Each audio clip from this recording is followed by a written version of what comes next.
Olá pessoal, meu nome é Eduardo Oliveira, eu sou administrador e fundador do site tolkienbrasil.com, que é um dos maiores sites aí relacionados à obra de J.R.R. Tolkien, né, que é o autor do Hobbit, dos Seus Anéis e de obras de fantasia. Meu objetivo sempre foi estudar a obra do Tolkien com uma profundidade que muitas pessoas negligenciam, né? Atualmente muitas pessoas estudam a obra do Tolkien, mas poucas conseguem ter um nível de aprofundamento que é necessário para entender a obra. E foi esse o meu objetivo ao criar o site Tolkien Brasil. Tem quase 20 anos que eu leio e releio as obras do Tolkien e me aprofundo bastante em vários aspectos, tanto da vida quanto da obra dele. Então, esse é um dos objetivos do site e eu estou aqui à disposição de vocês para acrescentar um pouco mais de informações em relação a esse autor, que foi um grande católico, foi muito devoto, tradicional inclusive, e que escreveu obras maravilhosas, uma das obras mais cobiçadas, mais lidas e relidas por todo o mundo afora, né? Entre as 10 obras do mundo mais lidas desde que foi criada a imprensa e tudo mais, né?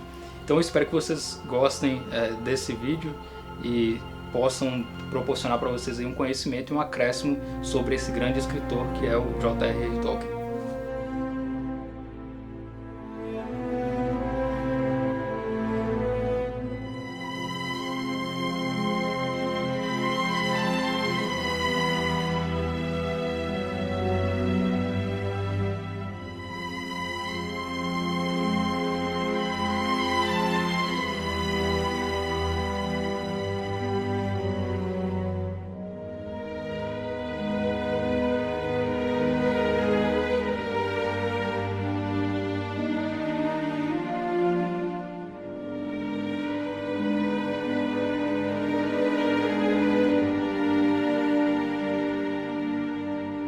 Tolkien foi um grande escritor do século XX. Muitas pessoas ainda investigam a vida dele, investigam tudo que ele escreveu e não conseguem compreender ainda com a sua máxima extensão aquilo que ele fez.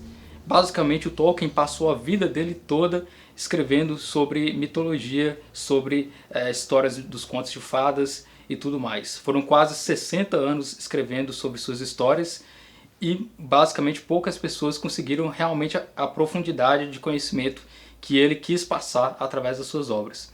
E nisso vários fãs, vários admiradores sempre escrevem livros, escrevem artigos, produzem material sobre a obra do Tolkien e é algo infindável.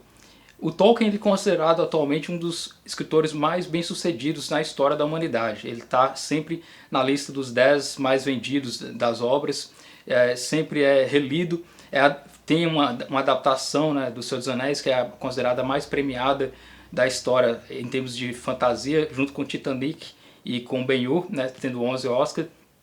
Além disso, o Tolkien ele é considerado no âmbito literário também como professor de Oxford, né, especialmente nas pesquisas que ele fez em relação a Beowulf e tudo mais. Eu vou falar com vocês um pouco sobre os temas, como Tolkien elaborou a sua obra e qual é basicamente a sua origem desde a sua criação até passar por todo o processo de elaboração de ideias que ele desenvolveu. É algo realmente muito complexo, eu poderia demorar muitas horas falando e dialogando sobre as técnicas e as formas que o Tolkien utilizou para escrever sua obra, mas eu vou falar para vocês aqui um aspecto geral sobre tudo isso, né? A primeira noção que tem que se ter em relação à obra do Tolkien é imaginar como se você estivesse lendo basicamente um manuscrito medieval. Aqui temos o livro vermelho do Marco Ocidental, né, que é o livro que o Tolkien queria imitar. A ideia central do Tolkien era que esse livro fosse lido como se fosse um manuscrito, como se você tivesse encontrado basicamente um manuscrito em um baú antigo e visto que isso era basicamente um manuscrito que você pudesse ler uma história e que fosse recontada desde sempre.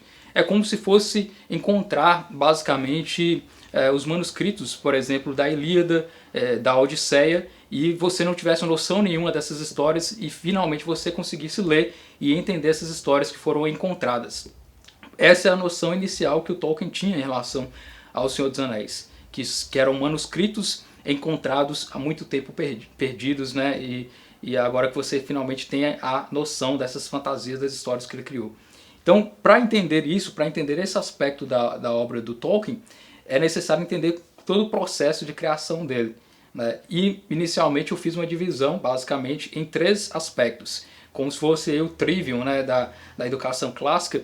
O Tolkien também pode ser feito numa divisão também dessa forma. A primeira divisão é feita em relação à linguagem, às línguas, que a gente considera como glossopeia.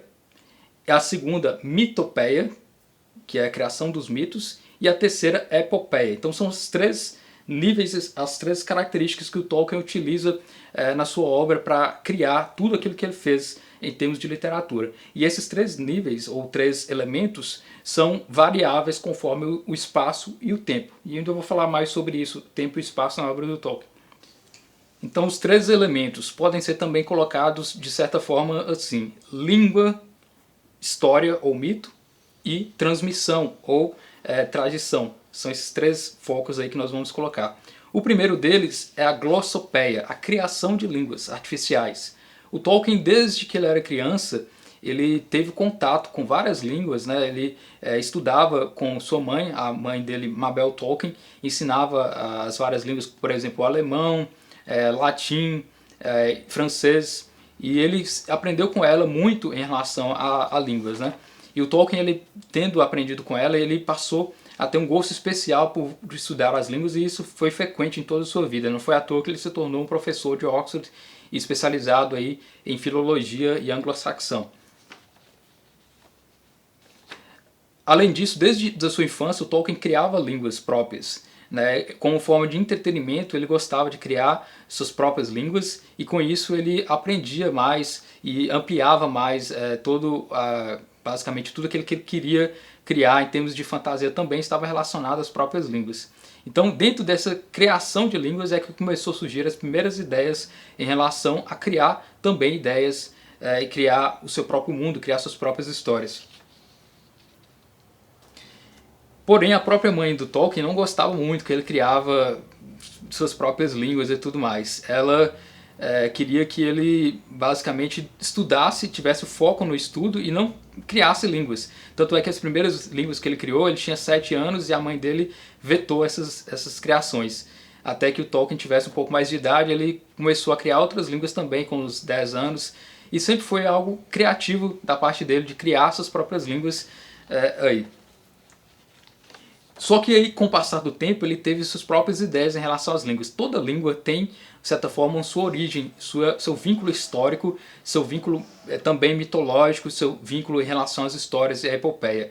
Então toda língua tem uma relação com a própria história que ela conta, né? Por exemplo, as mitologias gregas têm aí seu vínculo com a língua grega antiga, a língua aramaica tem relação com as próprias escrituras, ou, por exemplo, as mitologias nórdicas têm também relação com a própria língua nórdica também.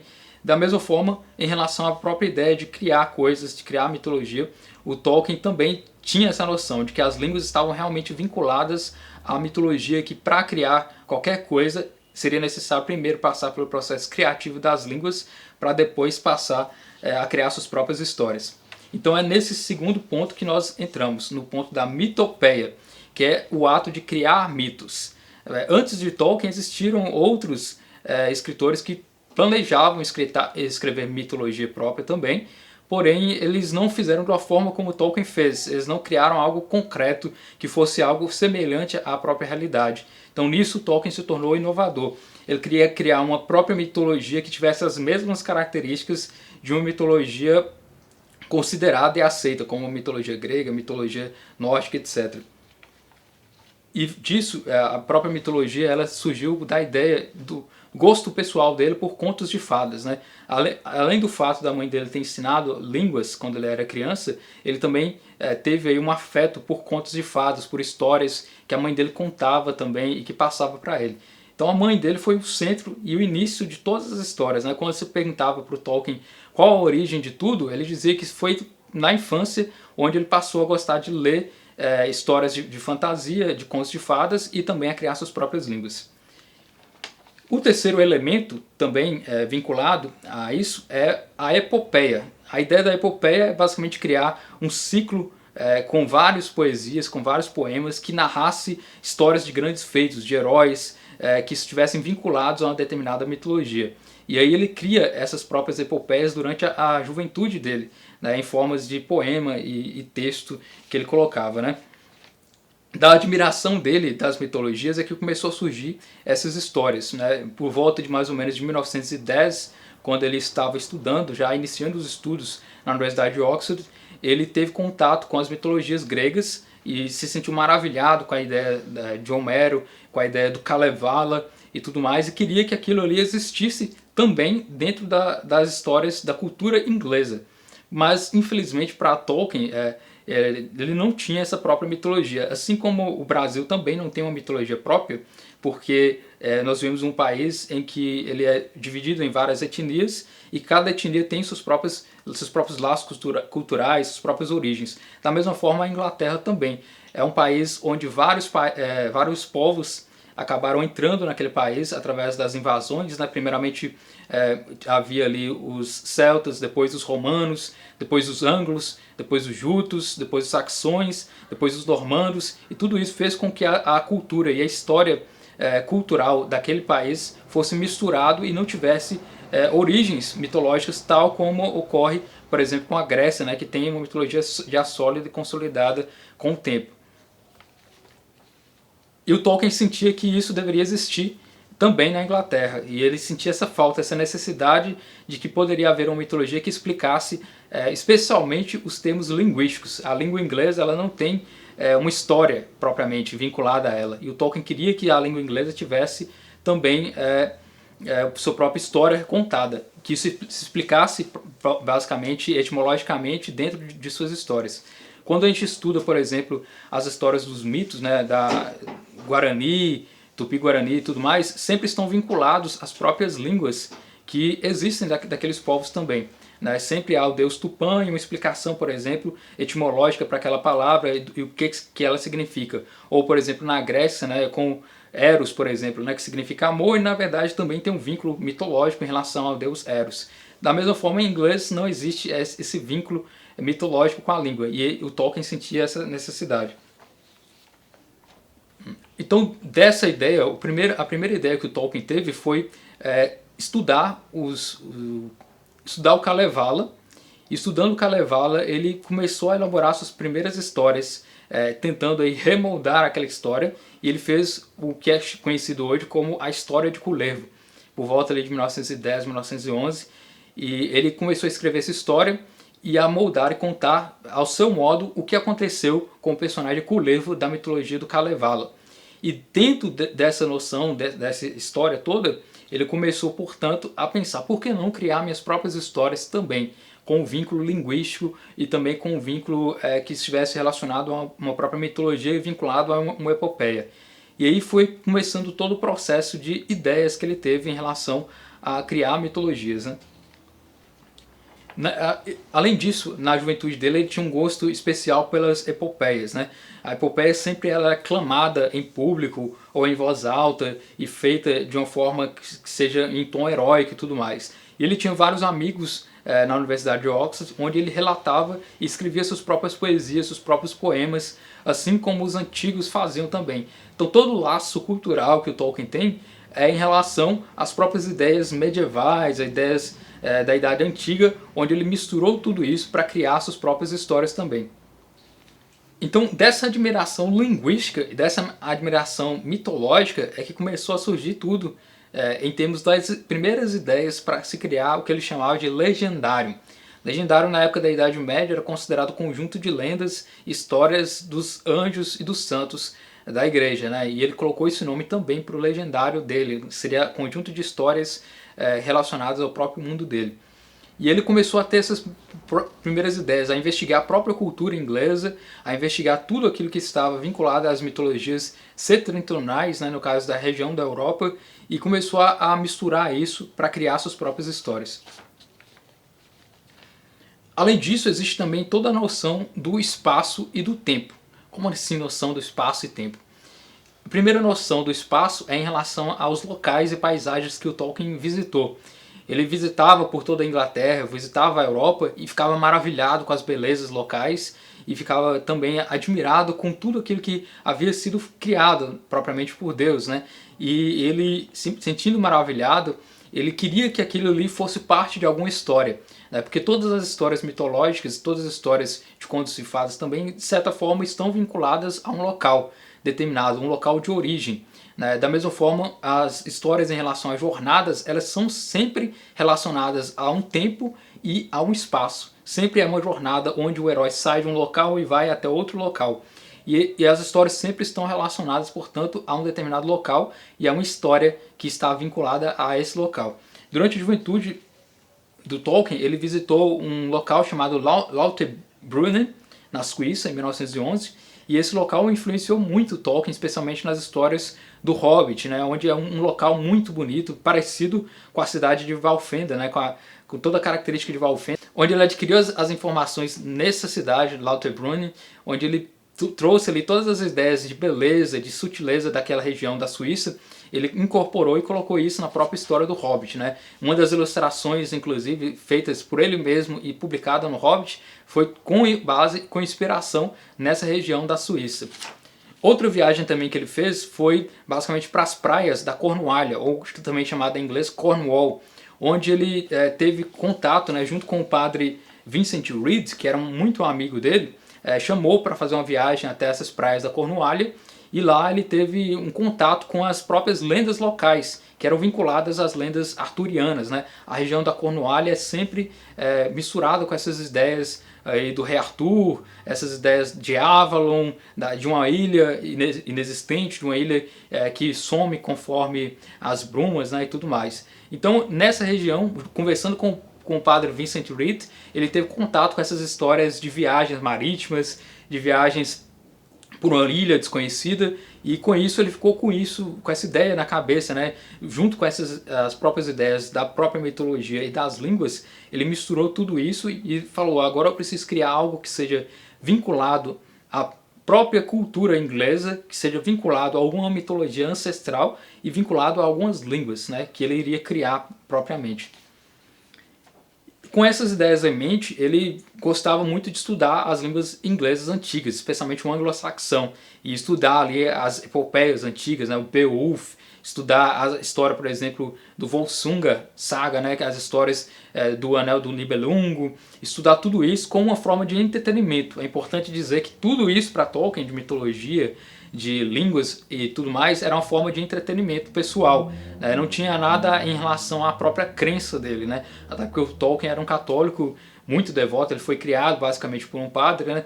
Então ele tinha isso como entretenimento. É como se nós víssemos um filme hoje em dia e gostássemos desse filme, víssemos apenas como entretenimento, né? E não como uma crença propriamente. Então tinha esse diferencial.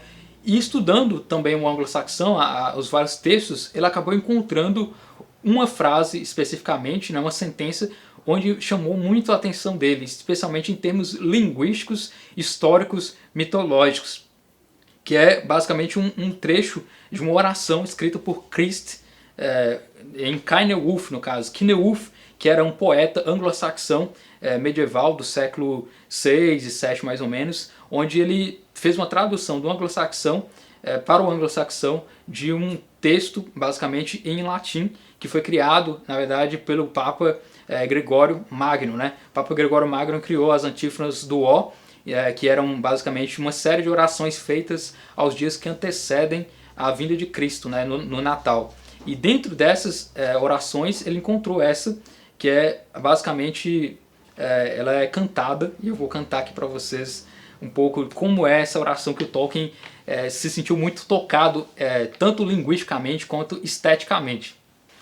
Então é mais ou menos assim. Eala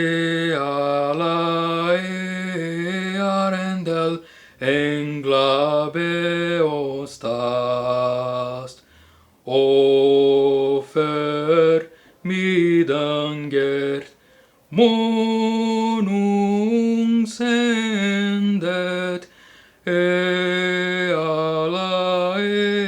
Arendel englabe stars, offer middanger, monung sendet.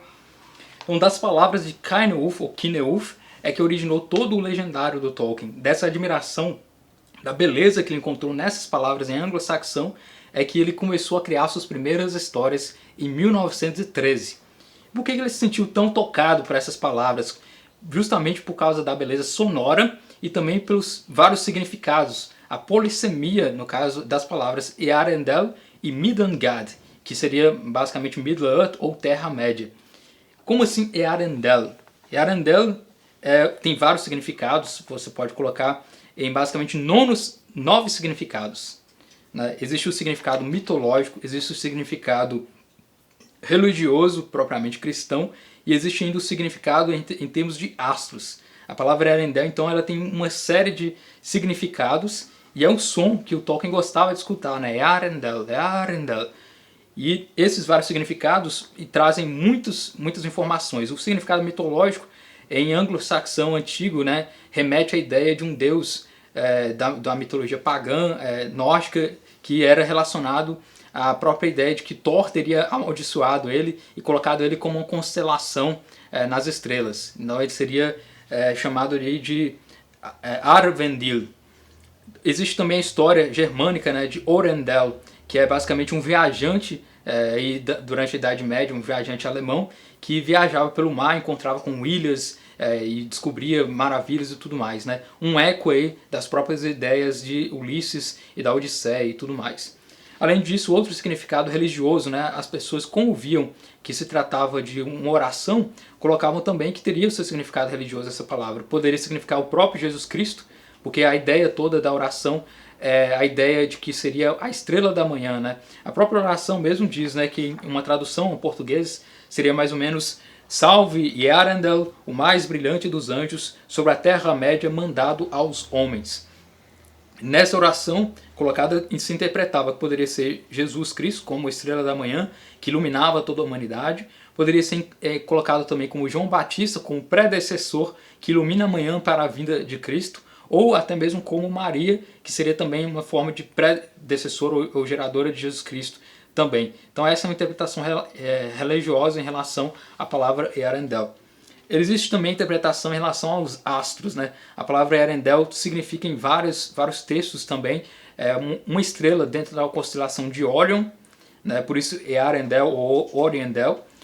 Também pode ser considerada como basicamente uma estrela dentro da constelação relacionada a, por exemplo, Vênus, a estrela d'alva, ou pode ser considerado também como o próprio nascer do Sol, ou estrela nascente. Então existem vários significados para essa palavra, que Tolkien ficou maravilhado com o seu significado e queria entender mais do que se tratava Earendel. Ele entendia que seria uma palavra basicamente polissêmica e que seria um nome próprio, e não com todos esses significados, né? E seria um nome que seria muito mais profundo e muito mais antigo do que a própria língua anglo-saxã.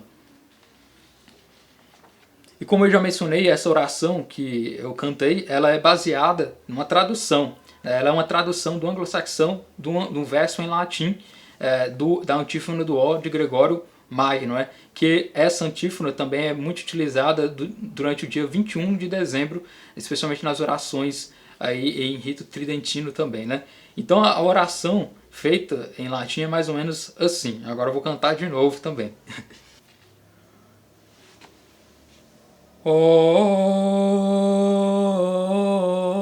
Oriens, splendo lucis aeterne, et sol justitiae veni et illumina, sedem terras in tenebris, et umbra mortis, que tem basicamente quase o mesmo significado da versão em anglo-saxão. Então dessa oração em latim, que foi traduzido para o anglo-saxão, é que o Tolkien extraiu a palavra Earendel e extraiu a palavra Midgard, Middle-earth ou Terra-média. Essas duas palavras juntas é que trouxe a ideia de que para o Tolkien deveria existir um significado para Earendel e também uma relação com o local. Então ele já tinha duas coisas, um herói, Earendel, e uma terra, a Terra-média. Agora bastava entender como essas histórias iriam surgir, como essas palavras iriam se entrelaçar e surgir todo o seu legendário. Então, investigando os conceitos da palavra Earendel, o Tolkien começou a pegar essas mesmas ideias que ele teve em relação às viagens marítimas com o padre Vincent Reed e pegou essas ideias de viagens marítimas, viu que a palavra Earendel tinha relação com viagens marítimas, justamente na palavra Orendel, que é um herói da época medieval, e falou, Earendel deve ser um herói que faz uma viagem marítima e vai a algum local. E ele começou a investigar as várias histórias relacionadas a viagens marítimas, né, e vincular tudo isso à própria mitologia. Uma das histórias em relação a viagens marítimas é a história do São Brandão, que foi um santo da igreja do século V e VI, mais ou menos, onde ele fez uma série de viagens marítimas ao norte da Groenlândia. O objetivo do São Brandão era catequizar todos os povos que viviam naquela região da Groenlândia e do norte da Inglaterra, e do norte das Ilhas Britânicas, e ele fez uma série de viagens ao longo de todo o período em que ele viveu, do século V ou VI mais ou menos. E as viagens do São Brandão ficaram muito famosas durante a Idade Média e ele foi visto aí como uma grande referência, especialmente pelo fato de São Brandão ter encontrado uma ilha. E essa ilha era uma ilha maravilhosa, que muitos colocavam o nome como High Brasil, né, vinculando aí até o nosso nome do nosso país, High Brasil, né, que alguns colocavam, dizem que é uma das origens do nome Brasil também, né, que era a descoberta de que justamente a Oeste existia uma ilha e nessa ilha teria tudo o que se pudesse de coisas boas, seria uma ilha maravilhosa, como se fosse um próprio Éden na Terra. E São Brandão, reza a lenda, encontrou essa ilha e ficou maravilhado com tudo e conseguiu retornar à Ilha Britânica e contar e narrar todas as histórias. Nessa viagem do São Brandão, ele encontrou aranhas gigantes, algo bem relacionado à própria obra do Tolkien, né? Ele encontrou uma cidade dourada, que também tem na própria obra do Tolkien uma cidade considerada dourada. Ele encontrou também homens gigantes em forma de árvore. Nessa mesma viagem de São Brandão ele também encontrou montanhas de fogo e uma série de outras peripécias e aventuras que esse santo da igreja teve, segundo essas lendas medievais. Especialmente durante o século XII e o século XVI, o São Brandão foi muito comentado, especialmente nas primeiras viagens marítimas, né, rumo às Américas e tudo mais. A história de São Brandão tomou um fôlego e tudo mais, né? Então, dentro dessas histórias do São Brandão, o Tolkien começou a investigar as histórias de viagens marítimas mesmo. E ele começou a contar também sua própria história de viagem marítima. E ele, então, começou a criar seus primeiros poemas para iniciar sua própria epopeia também. E essa epopeia teria como personagem principal Earendel, e ele iria fazer uma viagem marítima rumo a uma terra desconhecida, que posteriormente seria chamada de Terra-média. Então essa é a origem das histórias do Tolkien. E ele escreveu o seu primeiro poema relacionado à Terra-média em 24 de setembro de 1914. É um poema chamado A Viagem de Earendel à Estrela Vespertina. Então esse primeiro poema que o Tolkien escreveu em relação ao seu legendário, ele tem uma série de trechos, né? É uma epopeia, mas eu vou ler para vocês especialmente a introdução, o início, para vocês terem uma noção de como é que ele escreveu, né? Eu fiz uma pequena tradução do inglês e ficou mais ou menos assim.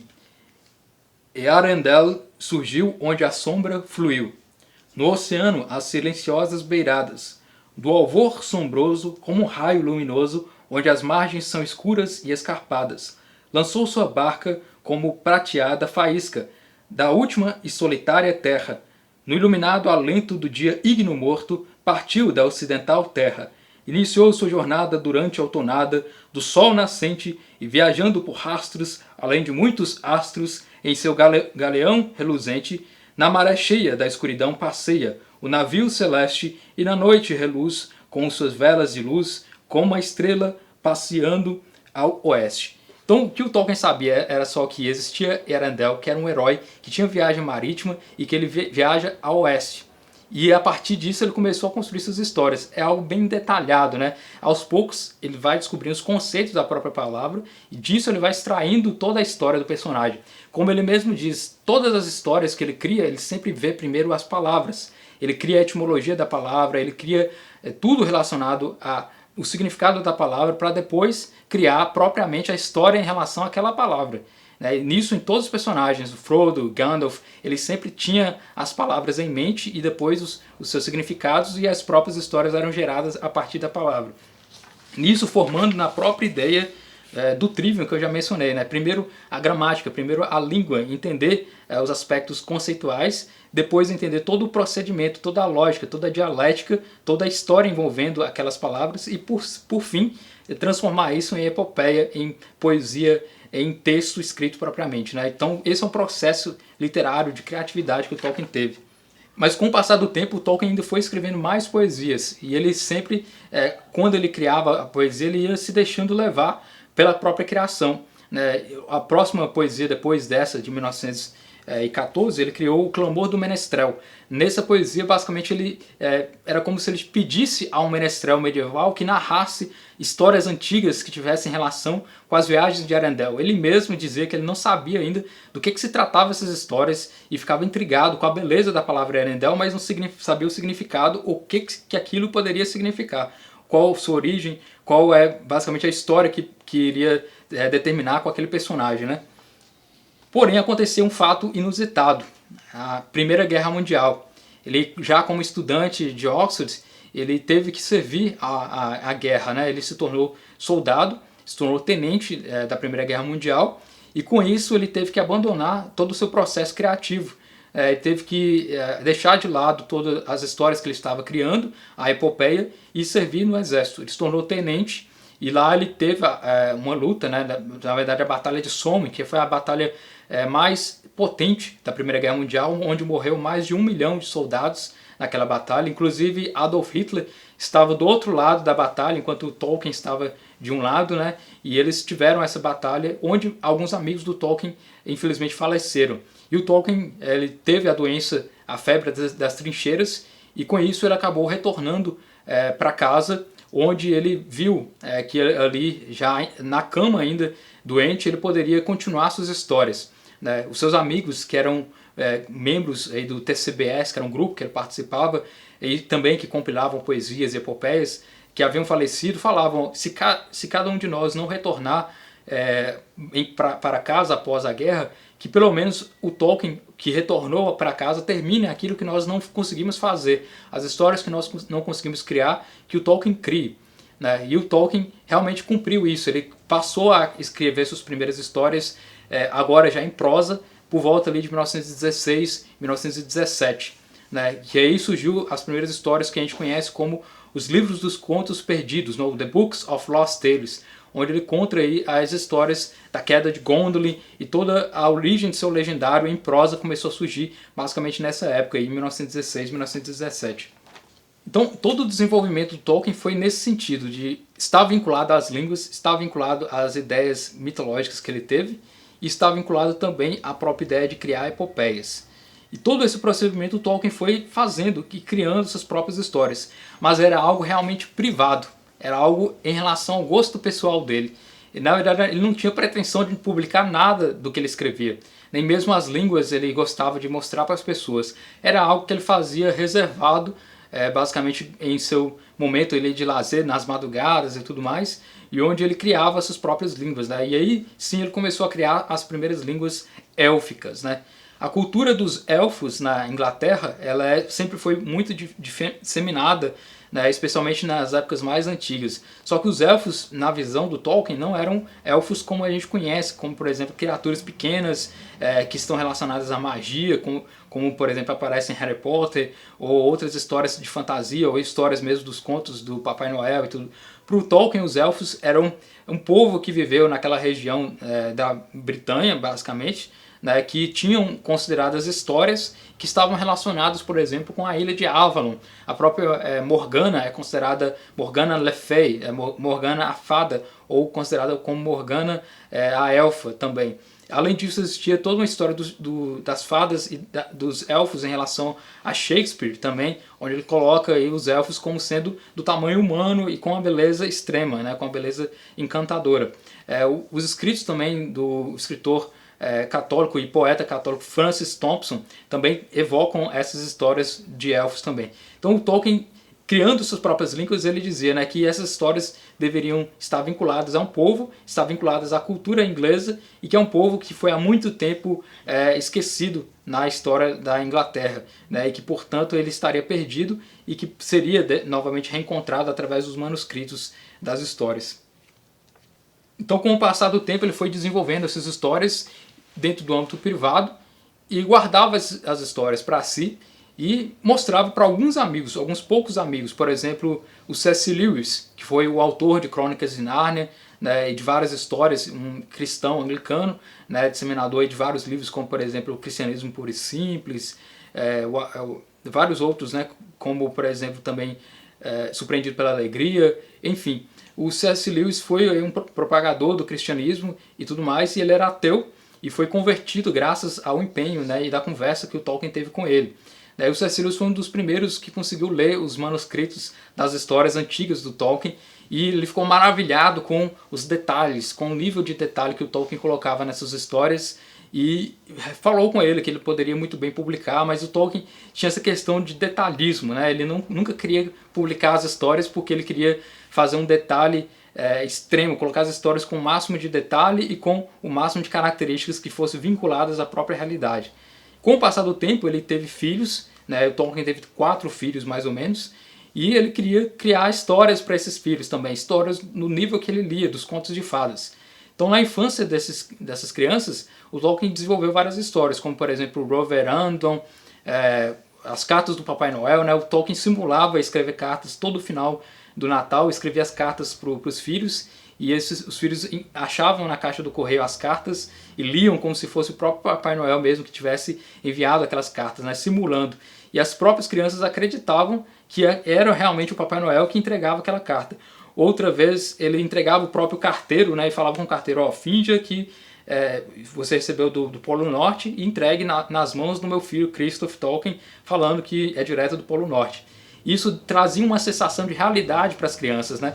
As crianças pegavam a carta e, ó, realmente o próprio carteiro que vem entregar a carta todo dia aqui entregou para mim a carta do Polo Norte. Isso é verdade, o Papai Noel existe mesmo. Ele criou essas histórias para as crianças, né?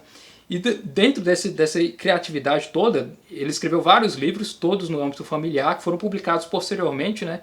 Na década de 90, especialmente pelo filho dele, mas que ele criava para os próprios filhos as histórias. E uma dessas histórias é a história do Hobbit. Aqui, a história do Hobbit, que ele criou para justamente narrar para os filhos uma história que fosse legal, que fosse comovente e que eles pudessem basicamente se divertir antes de dormir. Então Tolkien era um pai muito atencioso, que escrevia histórias para os filhos e divertia eles antes de dormir. E nisso surgiu a história do Hobbit. Porém, o Tolkien escreveu essas histórias e a intenção dele não era publicar. Da mesma forma que ele escrevia histórias de línguas e tudo mais, ele não tinha intenção de publicar porque ele acreditava que ninguém iria ler ou gostar dessas histórias todas de hobbits, de elfos e tudo mais. Então ele fez um manuscrito do Hobbit e guardou isso nas suas gavetas.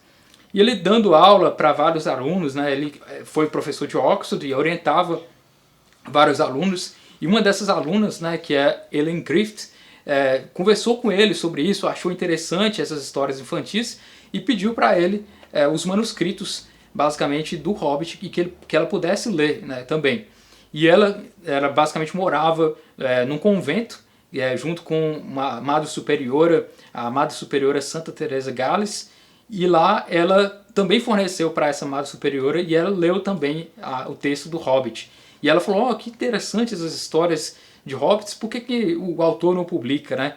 E a Madre Superiora entregou para Ellen Griffiths, que era aluna do Tolkien, e ela, por sua vez, falou com o Tolkien, por que você não publica? É uma história muito boa, muito encantadora. Eu conheço uma menina que trabalha numa editora e ela podia muito bem publicar. Aí o Tolkien falou, mas quem é que vai interessar por hobbits, essas coisas todas? Acho que hoje em dia ninguém se interessa mais. A época da cultura que Tolkien viveu naquela época, na década de 30, imperava que a maioria das pessoas gostava de histórias que eram mais em relação a terror, em relação a investigativos, né? Por exemplo, Agatha Christie ou Sherlock Holmes. Então não tinha espaço para fantasias. Naquela época as pessoas ainda tratavam fantasia com uma certa negligência e não com gosto próprio.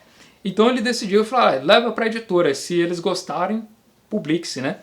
E aí ele levou para a editora, o próprio editor deu os manuscritos para um filho, e esse filho leu essas histórias e gostou bastante, né, o Rainer Unwin, e recomendou, e falou que deveria ser publicado, que seria realmente um sucesso. Então, assim, de uma forma meio inesperada que surgiu a publicação do Hobbit, né? Sem uma pretensão maior, sem uma vontade de querer ser publicado ou adquirir uma fama em relação à própria obra. E em relação a isso, o livro fez sucesso e atingiu um bom nível, né? Vendeu todos os exemplares, e o próprio editor falou: por que você não escreve uma continuação dessas histórias, né? Por que você não escreve mais sobre hobbits? E o Tolkien falou: não, eu tenho umas histórias que eu escrevi já há muito tempo. As histórias relacionadas ao Silmarillion, né, que tem elfos, que tem toda uma epopeia, que eu comecei a escrever desde 1913, com base em palavras e etimologias e línguas dos elfos e tudo mais. Mostrou isso para o editor, e o editor falou: não, nós não queremos nada sobre elfos e essas coisas todas relacionadas a essas mitologias, nós queremos mais coisas sobre hobbits. E o Tolkien ficou meio contrariado, né? Como ele pôde recusar toda a história que eu fiz durante tanto tempo, tantas horas dedicadas a criar essas histórias, e foi recusado.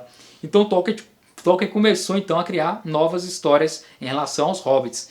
Porém, dessa vez ele fez um misto, né? Ele pegou toda essa mitologia, todas as histórias que ele criou anteriormente e misturou com as histórias do Hobbit que ele já havia criado, e portanto fez um misto. E aí surgiu o que a gente conhece hoje como O Senhor dos Anéis, que é uma mistura das histórias antigas do Tolkien, mitológicas, élficas, com o Hobbit também, né? E ele demorou aí quase 12 anos para escrever toda a história do Senhor dos Anéis, né? E sendo ele levando 14 anos para publicar, né, e tudo, com muita dificuldade, porque era o período da Segunda Guerra Mundial. O filho do Tolkien agora lutava como soldado na Segunda Guerra Mundial, né? E ele teve aí um contratempo, porque faltava folhas de papéis para ele escrever, eles tinham que escrever nos rascunhos, ou mesmo ele não tinha habilidade para datilografar e não tinha dinheiro suficiente para pagar algum datilógrafo, então ele teve que pegar todo o texto dos Seus Anéis e datilografar. E como ele não sabia datilografar muito bem, ele usou os 2 dedos indicadores com a máquina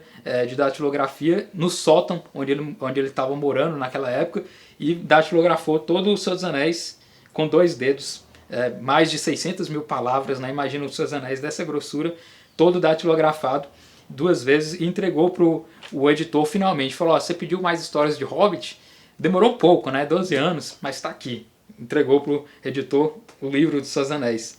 E o editor, como ele não tinha papel suficiente para publicar, né, o Senhor dos Anéis, ele pegou e dividiu em 3 partes, né? E aí surgiu o Senhor dos Anéis com essa ideia de que é trilogia, mas na verdade o Tolkien queria publicar como um volume único, né? Especialmente junto com as histórias do Silmarillion. E como é que o Tolkien fez para escrever todas essas histórias, né? Agora já num nível avançado, o Tolkien já escreveu os Seus Anéis, já tinha escrito o Hobbit, faltava ainda escrever a sua própria mitologia, o Silmarillion. Aquela história que ele criou em 1913, agora tinha que se desenvolver e tomar corpo e formar um livro. Mas infelizmente o Tolkien faleceu em 1973 e não terminou a história do Silmarillion, né? Infelizmente ele deixou inacabado o que seria a sua maior história, a sua maior epopeia de todas. Nessas histórias existe todo um processo criativo. No Senhor dos Anéis existe todas as peculiaridades que o Tolkien utilizou, vários elementos, especialmente elementos do período medieval e do período antigo. E como eu já ressaltei, existe o trivial, né, basicamente aplicado à obra do Tolkien, né? A primeira coisa, criar línguas. Ele iria criar línguas para os elfos. E todo o plano da história seria em torno de como essas línguas iriam se desenvolver.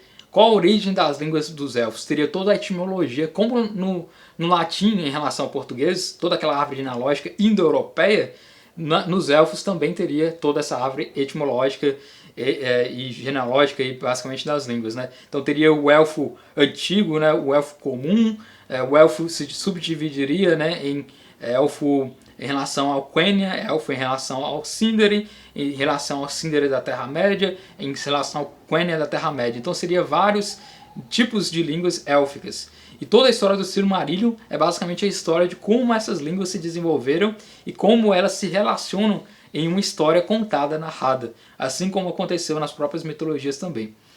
Além disso, deveria existir toda uma tradição em relação a essas histórias. Como assim tradição?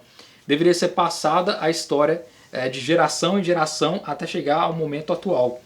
Para Tolkien, como eu já ressaltei logo no início do vídeo, era como se tivesse encontrado um manuscrito medieval copiado diversas vezes durante o período medieval por monges copistas, né? Assim como as mitologias antigas também são.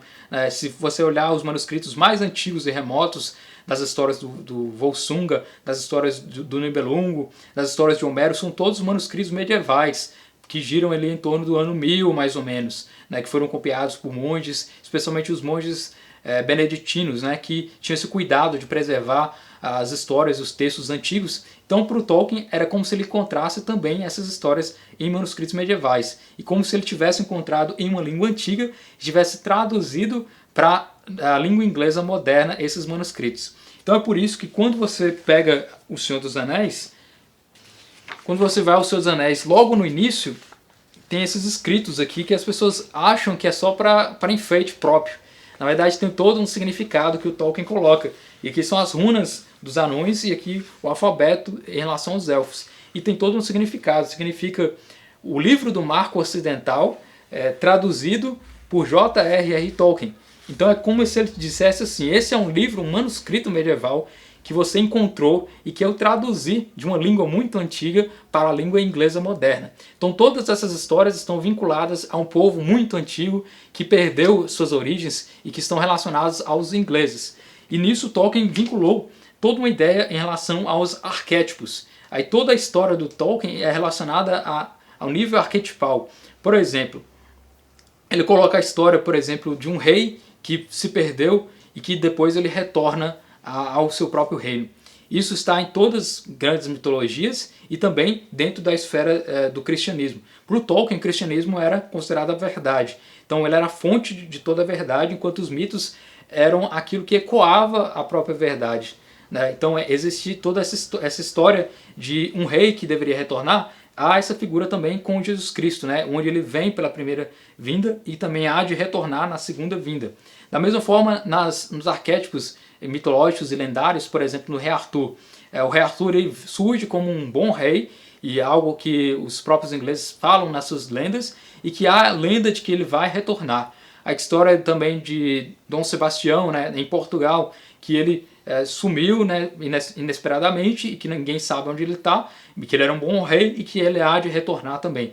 E existem várias outras histórias medievais em relação à história da figura de um rei bom e que ele há de retornar. E ele também colocou isso no seu elemento aí no Senhor dos Anéis. Na própria história do Senhor dos Anéis, temos aí um reino, né, próspero, que depois com o tempo ele se torna decadente e que há de retornar um rei. E existe essa profecia, e esse rei retorna, é justamente o retorno do rei, o próprio Aragorn. Então, usando esses arquétipos, né, que estão presentes em várias lendas, ele colocou nas suas próprias histórias. A ideia também de uma história de uma espada quebrada, de uma espada que é considerada sagrada, também é vinculada em várias histórias também. A história de que basicamente existe todo um antecedente em relação à própria história temporal. Por exemplo, toda a referência que existe no Senhor dos Anéis, ela é vinculada a algo, a uma origem. Nada no Senhor dos Anéis, nada na obra, ela é colocada ali à toa, sem um significado ou sem uma história antecedente. Então todos os Seus Anéis têm referências. Quando se cita, por exemplo, basicamente a rainha Berutiel e seus gatos, ela é mencionada aqui, e quem lê os Seus Anéis não sabe, porque nos Seus Anéis não é explicado o que é essa rainha, o que significam esses gatos. Para saber isso, deveria ler o Silmarillion. Então existe toda uma profundidade. Existe também todo um significado em cada palavra, em cada referência que o Tolkien coloca ao longo de todas as suas obras. Então esse pano de fundo que o Tolkien coloca dá uma realce, uma sensação de realidade. E é aí que vem a ideia de mimesis tolkieniana. A ideia de mimesis tolkieniana basicamente está vinculada à própria ideia de Aristóteles na poética. Para o Aristóteles, toda a história ela reflete e imita a própria realidade também. Da mesma forma, o Tolkien iria fazer isso em relação às suas histórias também. Então, o que é que ele iria imitar?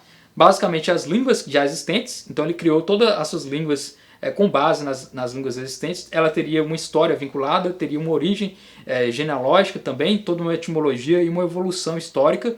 Ela teria suas próprias mitologias, suas próprias histórias vinculadas, e ela também teria a epopeia, ou uma tradição que fosse recontada. Então a ideia de espaço e tempo, né, na história do Tolkien, ela é bem dinâmica, né? Existe toda uma ideia de que as línguas têm sua origem, elas vão recontando todas as histórias e vão passando de geração em geração. Assim como é visto como manuscrito medieval, a história é basicamente recontada na Terceira Era. E nessa Terceira Era, os próprios personagens lidam com essas histórias há muito tempo contadas, há muito tempo antigas e recontadas com o passar do tempo. Então os próprios personagens lidam com isso durante toda a história, né? Quando você lê, sempre há uma referência a 1000 anos atrás, a 2000 anos atrás, onde havia em tal local alguma coisa aconteceu. Então existe toda uma ideia de local vinculada à história, vinculada à língua. Então dentro dessa história toda, o Tolkien, colocando essa ideia de mimesis tolkieniana, ele mesmo dizia que nada pode ser criado do nada. A única prerrogativa, o único ser que pode criar as coisas a partir do nada é o próprio Deus, né? A ideia de Deus ex nihilo.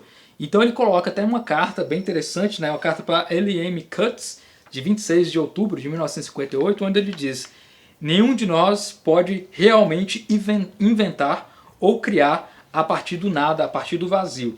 Só podemos reconstruir, no caso remoldar, e talvez imprimir um padrão pessoal em matéria anterior. Então o que o Tolkien fez? Ele pegou todo um arcabouço, toda uma ideia de mitologia antiga, junto com esses arquétipos.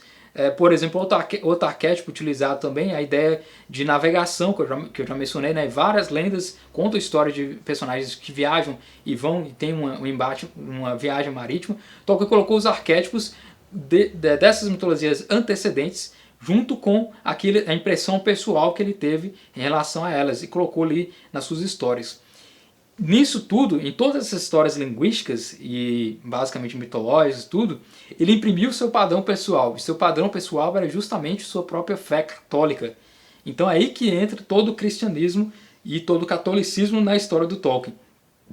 A nível estético, primeiramente, né, onde você viu que ele gostava das línguas e toda essa estética linguística e sonora que as palavras tinham, né, as próprias músicas dos elfos, elas são cantadas como se fossem cantos gregorianos, né? As próprias histórias narradas é como se fosse no próprio período medieval, e existe toda essa atmosfera católica que o Tolkien colocou.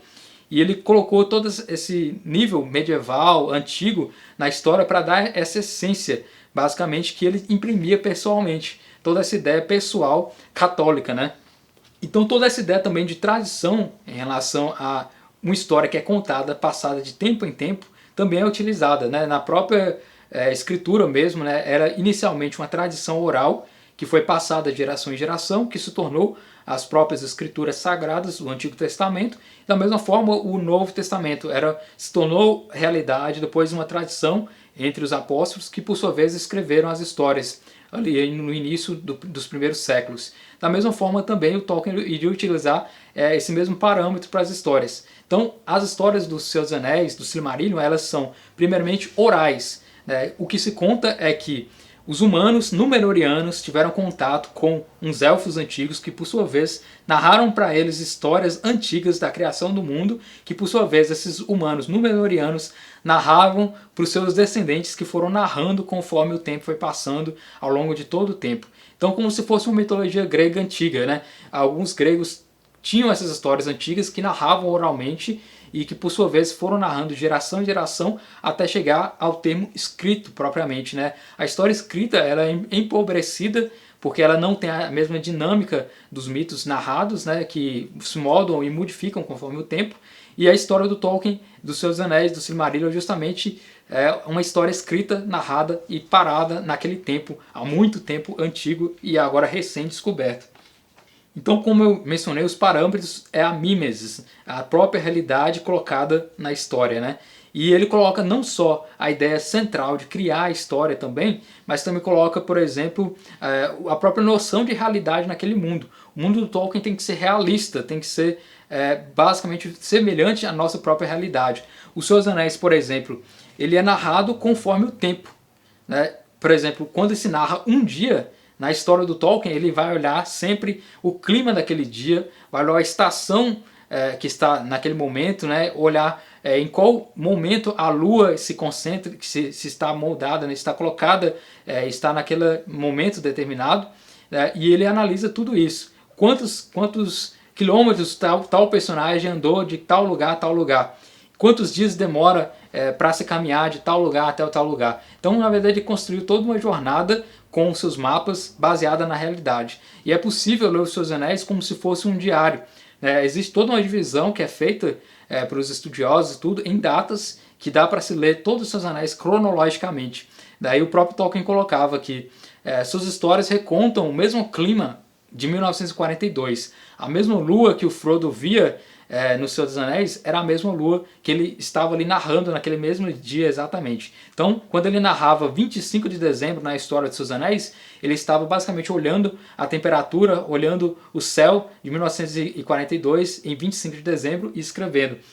Naquele dia o sol, ou naquele dia a lua estava dessa forma por causa do clima temperado daquela época e tudo mais. Então ele tinha todo um detalhe geográfico e tudo mais. Por isso as descrições dos Seus Anéis são bem detalhadas, né? Ele analisava a realidade, colocava, imprimia isso basicamente nas suas histórias. Tudo isso para dar a sensação de realidade. E quando dá essa sensação de realidade, é possível que o leitor se sinta mais próximo e sinta mais o que ele pretendia, trazer a emoção ao leitor. O grande objetivo do Tolkien é basicamente trazer aí mais emoção, trazer um divertimento pessoal ao leitor, que basicamente vai entrar numa história, vai se divertir com aquela história e ter a sensação de realidade que aquele mundo, em um momento hipotético, poderia em algum momento ter existido. E nisso surge toda a ideia de subcriação do Tolkien. Como assim ideia de subcriação? Como ele mesmo disse, ele não poderia criar coisas. Ele poderia, no máximo, moldar as histórias já criadas e imprimir para ele um padrão pessoal. E nisso surge toda a ideia de subcriação. Seria uma ideia de criar histórias, criar um nível cosmogônico, basicamente, onde ele seria submetido à própria ideia de subcriação, à própria ideia de criação do Deus único, né? Essa história da subcriação, o Tolkien dá mais detalhes em um dos seus ensaios, que ele chama Sobre Contos de Fadas. Então, aqui no seu ensaio sobre contos de fadas, ele dá muitos detalhes, né, das formas e métodos que ele utilizou de pegar a realidade, utilizar ela em seu favor para criar suas histórias.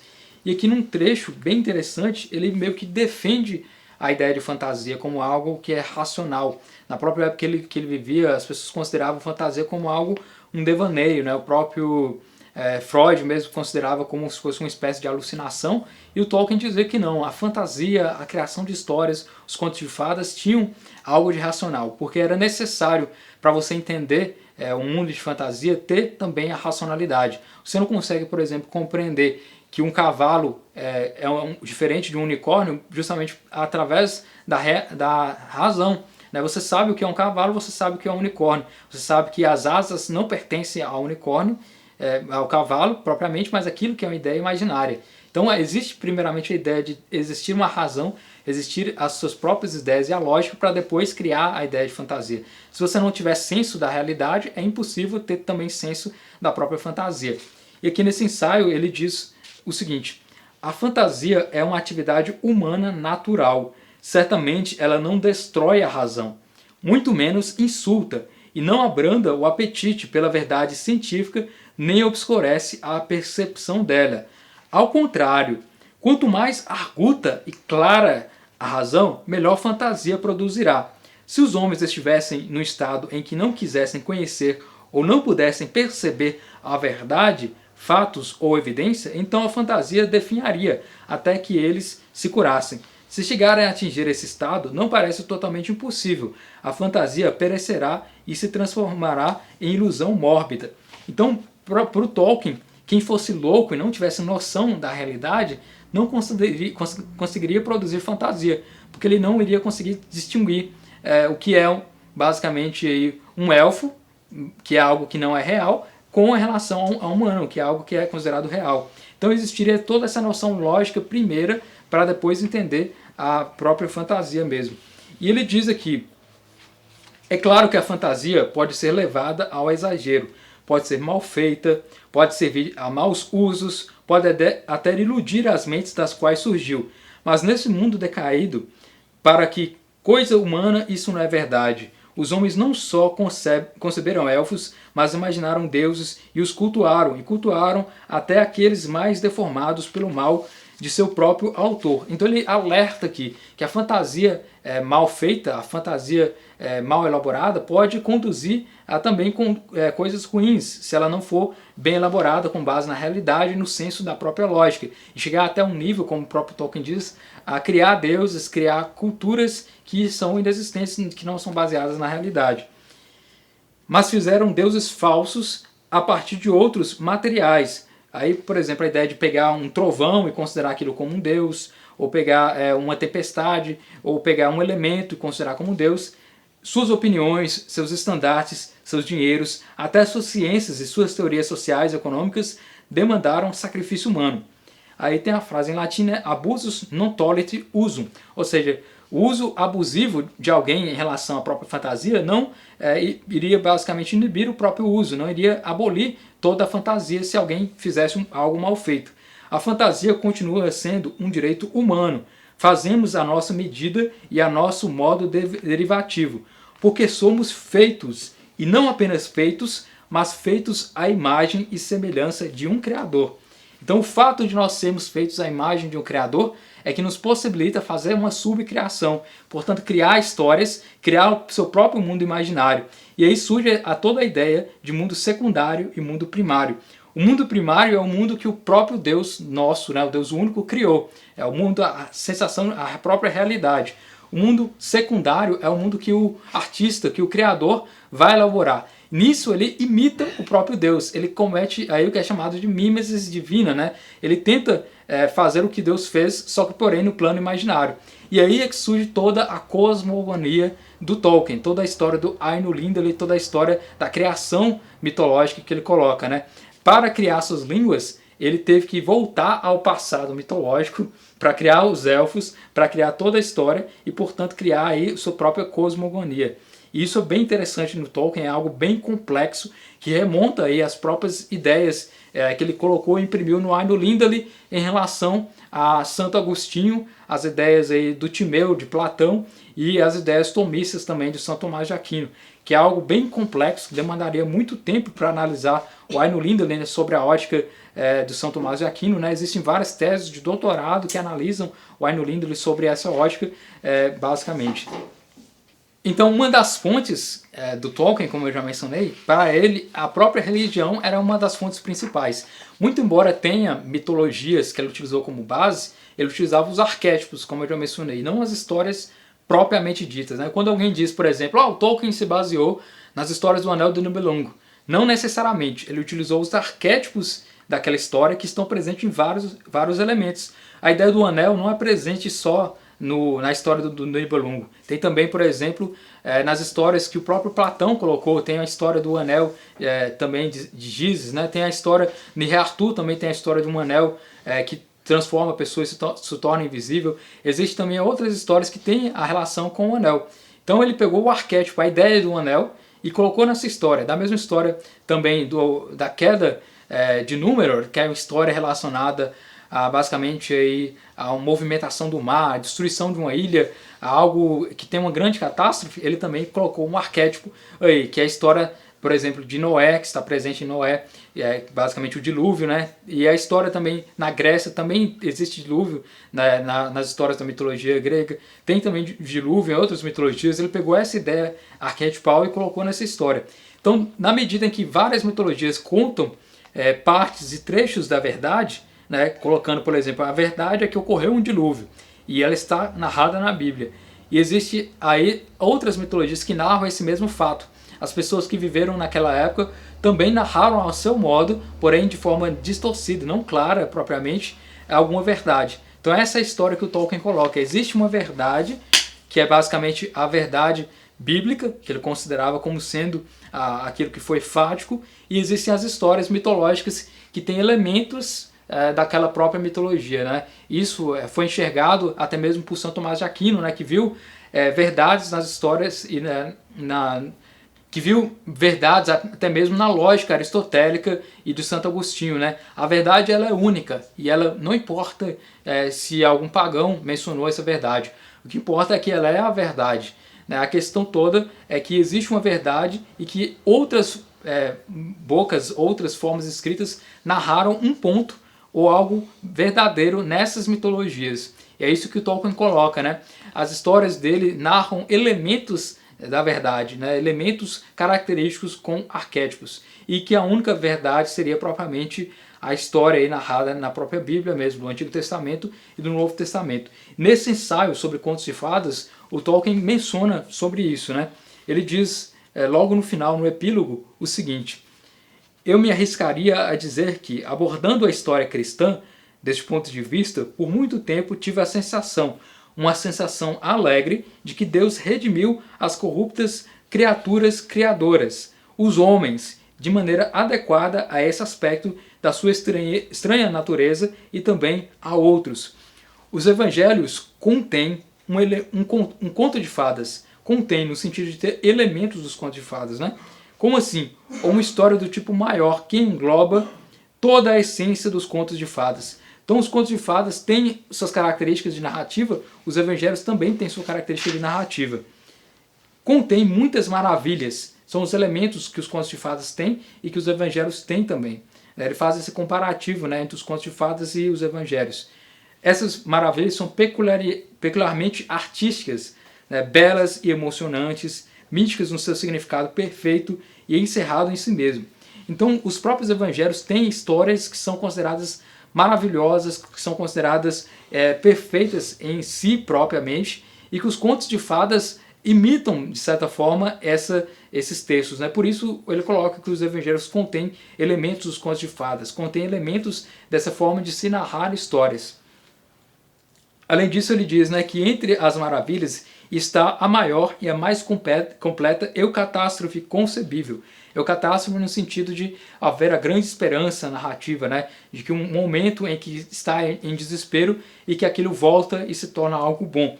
Essa eucatástrofe, no caso, essa história, entrou para a história como o mundo primário, como algo que ocorreu.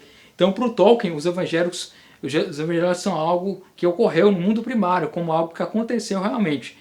O desejo e a aspiração da subcriação foram elevados ao cumprimento da criação. O nascimento de Cristo é a eucatástrofe da história do homem.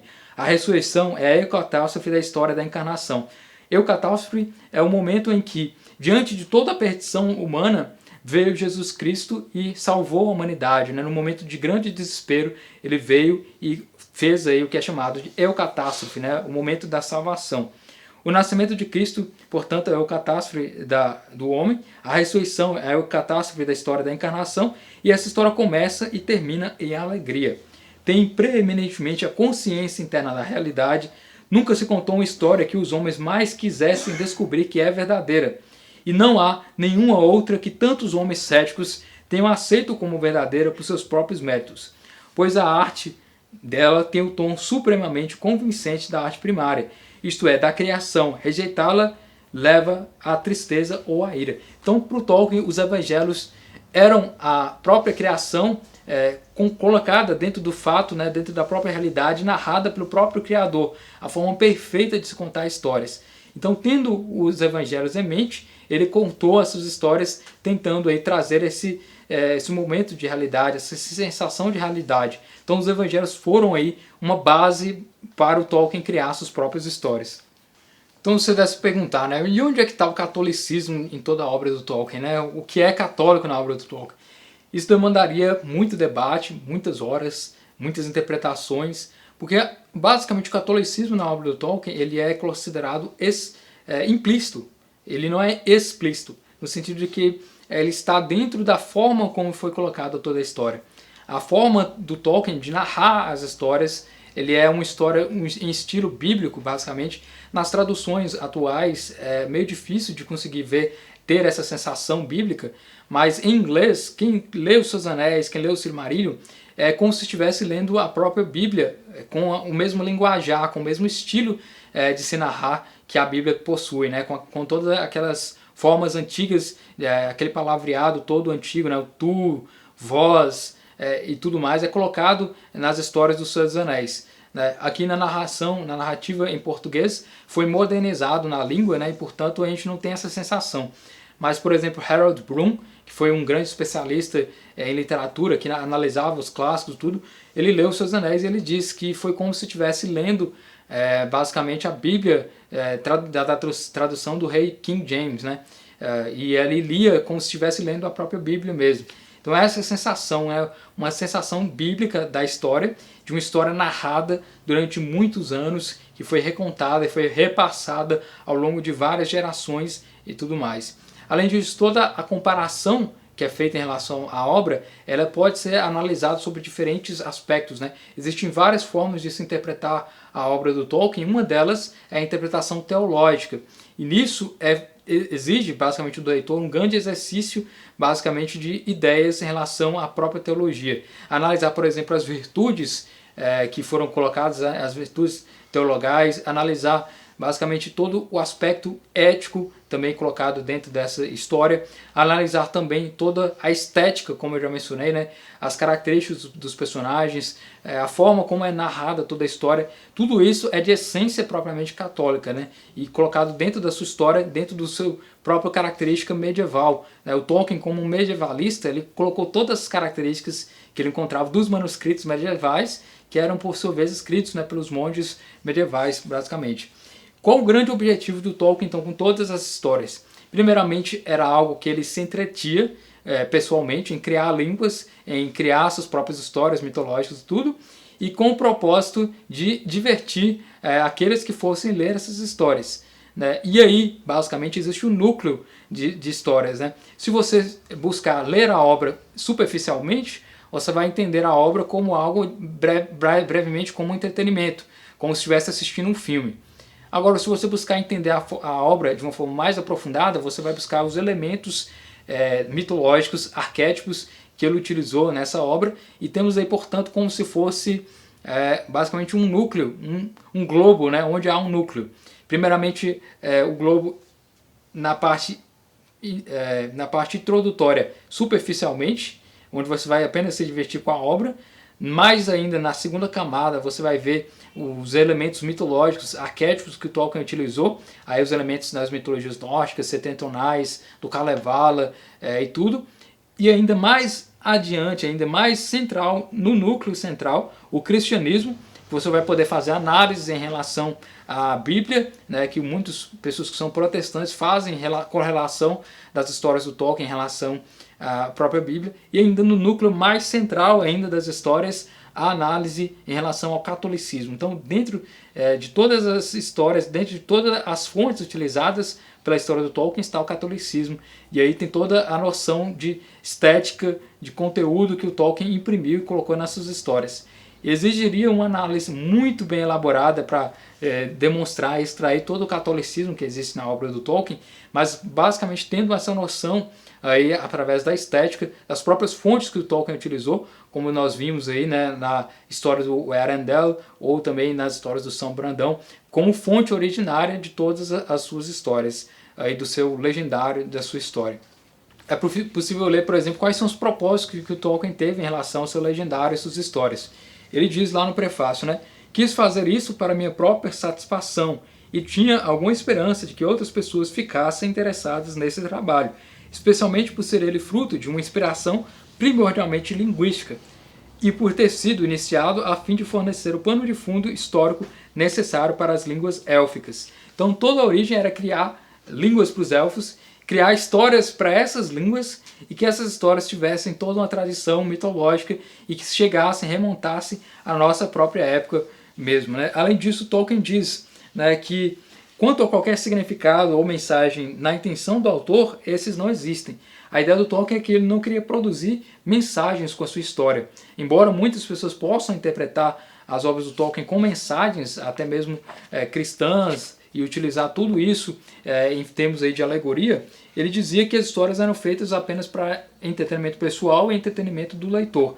E se você for interpretar a obra com outra ótica, você vai poder interpretar com a sua própria tarefa, né? Por exemplo, interpretar sobre a ótica teológica, sobre a ótica mitológica, sobre a ótica linguística ou sobre a ótica basicamente dentro da literatura. Então, várias formas de se interpretar a obra e basicamente você vai poder se divertir. Essa era a pretensão do autor em escrever os seus anéis aí.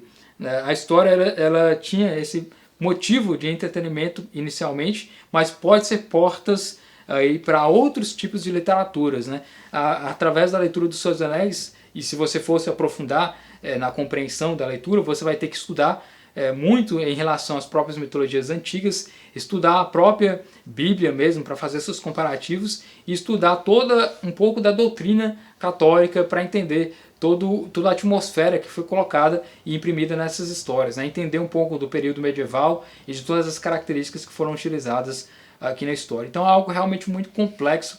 O Tolkien demorou 60 anos da história dele, da vida dele, basicamente para escrever todas as suas histórias e não finalizou o Silmarillion, infelizmente, né? Então esse é o panorama geral para se começar a entender todo o legendário do Tolkien e como ele começou a desenvolver todas as suas histórias, né? Analisando sempre a noção de estética, linguística e basicamente comparando com a nossa realidade. Então é isso, espero que você tenha gostado desse vídeo e é isso.